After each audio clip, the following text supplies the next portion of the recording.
Saka kumna kutayakira ponye umuntu ufite kawuta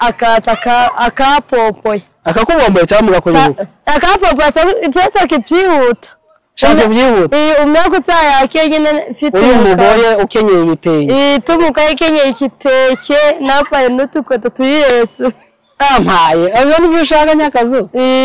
Naze ngo byibuze umutopa amafaka metsi ayimo mwubaga. Uba. Tome yapeye na iwe na yapaye etsobuti agwa amafabish kwa yana yapaye uko kwa kabe warayamaze ai none nyine nayite yatikiya mama itakuya kano kapi buti napaye ni gift yabo nitsa yakabeke nitsa na kwete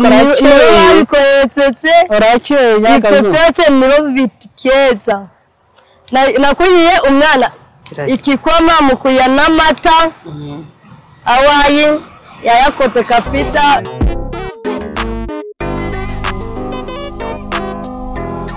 uyu munsi rero twahuye na wa mustari wanyu mukunda cyane ari Nyakazungu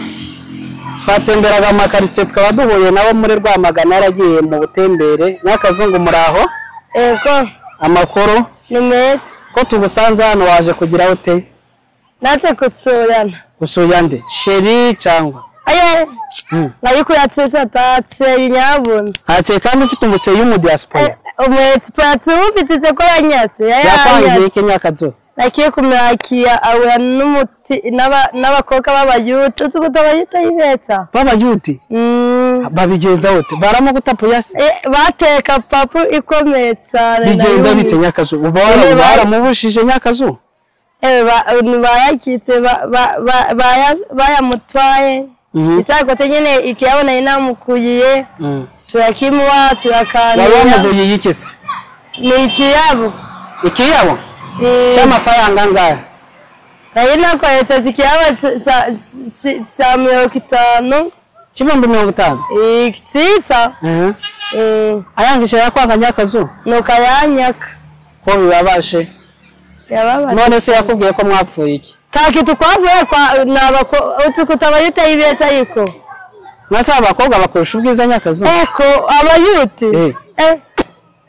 nyuma yo kukwanga se byagenze biti wowe bivuga iki nuko nyine yanyatse nuko nta wundi muntu se uragutereta wapi byagenze biti Siti nyine tagotabimenya neza ni bisanzwe gusa bira ni ibitsatu biyaho abatipe se ni cyabiti biyaho nyine none se urateganya iki ko mwaka ugiye kurangira saka kumna kutayakira ponye umuntu ufite kawuta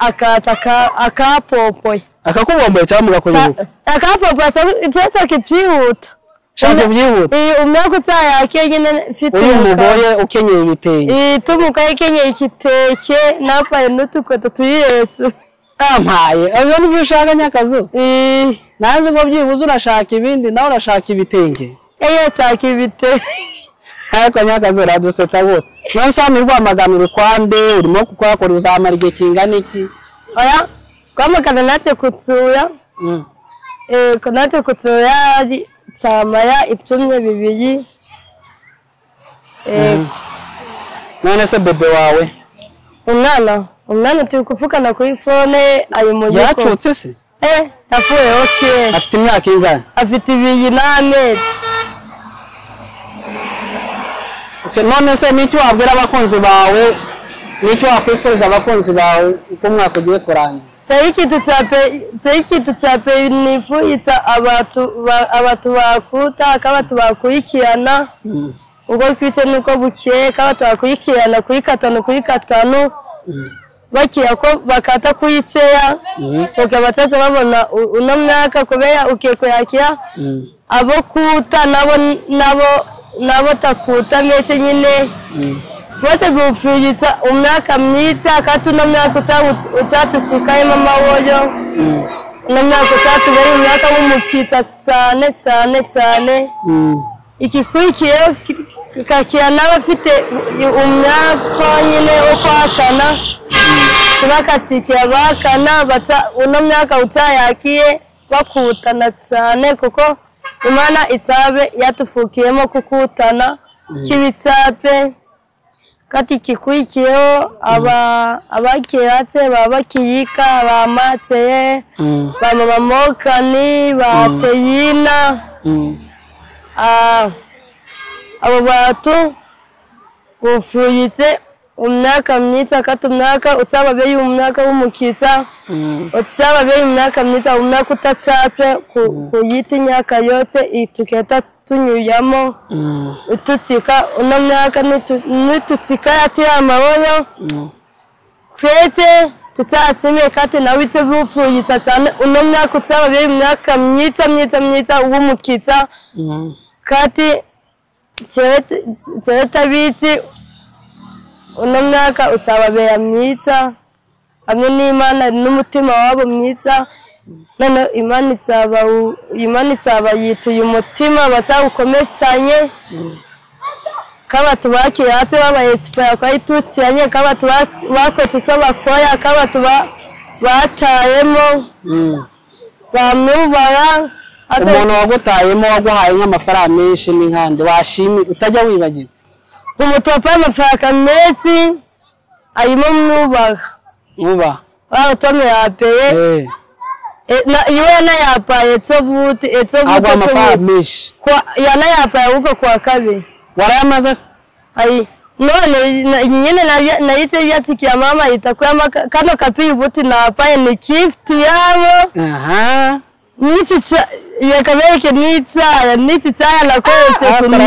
babikoresetse itotote nibo bitikeza nakuyiye umwana ikikoma mukuya n'amata awayi yayakoze kapita takayo wenyine abikoze ari nuti wabo nukuya tamwibuka itsina ariko